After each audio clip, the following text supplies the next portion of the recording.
Hi, welcome back to Cubs and Culture for February 12th, 2018.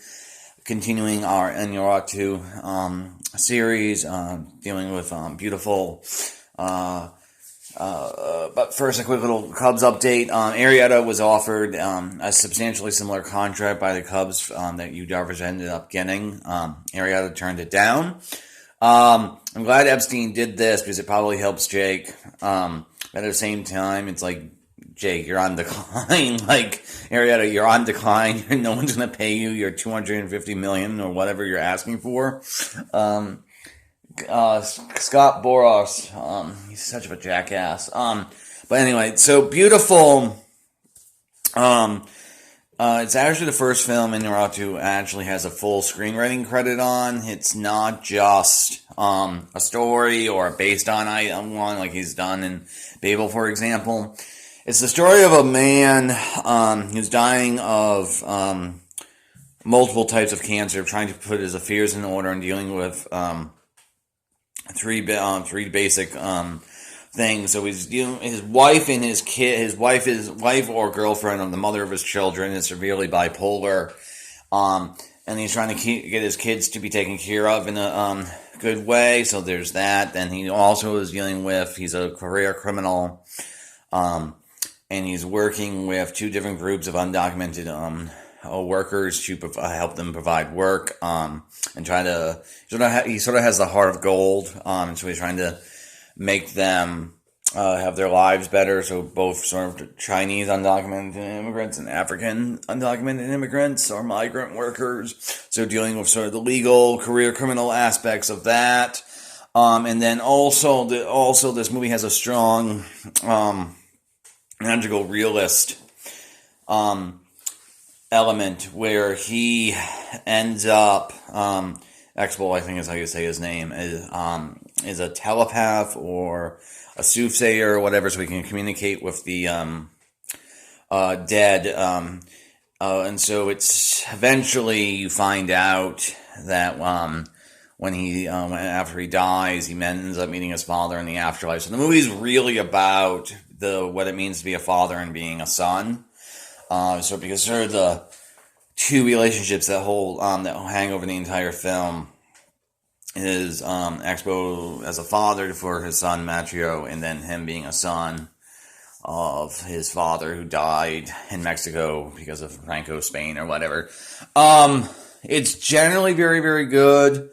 I think even though it's sort of Inarritu's most personal film, it sort of has the only film by him that I would actually say some of the problems with the film stem from its direction. I do really like the magical realist element of having a guy dying of cancer, also being a soothsayer, being able to communicate with the dead.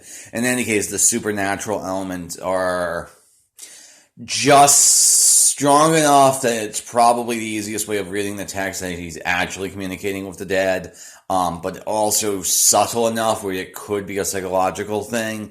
The movie is just ambiguous enough to make it both reads possible. Barnum, who's the main character, he gives a very good multi-layer performance. He uses his eyes a lot to communicate, which is good because the movie is mostly actually sort of a character study. It's probably most easily classified as a domestic drama. But in any case, generally speaking, I do like this one. I think by far, though, it's his weakest film, which again isn't saying all that much. I'd rather put this film on than like 90% of what comes out in a given year. Anyway, so the problems I actually have with the movie stem from two sort of decisions. They're a combination sort of writing issue, but mostly it's a direction issue. Is the movie has an absolutely glacial pace. It's 2 hours and 25 minutes without the credits. It feels much closer to 4 hours though, because it's very deliberately slow paced, which is fine. slow films can be good, and there's sort of a thematic reason, because what ends up happening is this movie begins with something of a prologue where he's talking to his father in the afterlife, but you don't realize that until the end, where you have the same exact scene. And the first time you see it at the beginning of the movie, the scene, you only get the father's half of the scene, basically. You get one establishing shot, but most of the time you get the father's half of the scene. And then on the second half, when at the end, when you got, at the end, you get X-Bull's half of the scene. So it actually works sort of that way. So there's this notion that he's sort of stuck in purgatory, okay? Given how that scene is split, and he only fully goes into the afterlife, into heaven or whatever, at the end of the movie. So you get sort of the thematic or sense after seeing the film that the middle is supposed to be purgatory, incredibly slow moving, as sort of a thematic point, because this man is basically caught between life and death, because he's dying of cancer and some other stuff, like he indirectly, unintentionally causes the death of 25 Chinese workers, etc. Which I get that. The thing is, when you do, like, that's still, like, even though I intellectually grasp that's sort of the thematical point being made, it's still sort of a pain to sit through this movie at times because it's too slow. And a lot of it's not really like in performances or story beats have to be taken out. It's like establishing shots. There's places in which certain shot, like, so I'm thinking specifically of like this one shot, which he uses as an establishing shot that they, with the Chinese worker who 25 died, basically being asphyxiated, were thrown into the ocean. So there's this establishing shot of the ocean, then you move in and you see them washed up on the shore. That shot lasts like almost 45 seconds, and you probably could have gotten away with it by cutting it in half, and it would have been fine.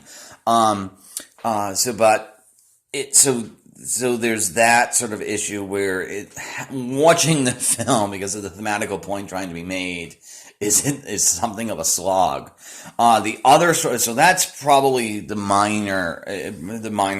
smaller of the two issues. The other major issue, though, is this movie is relentlessly bleak, which is fine. Depressing movies can be fine, but the thing is, I think that it's real.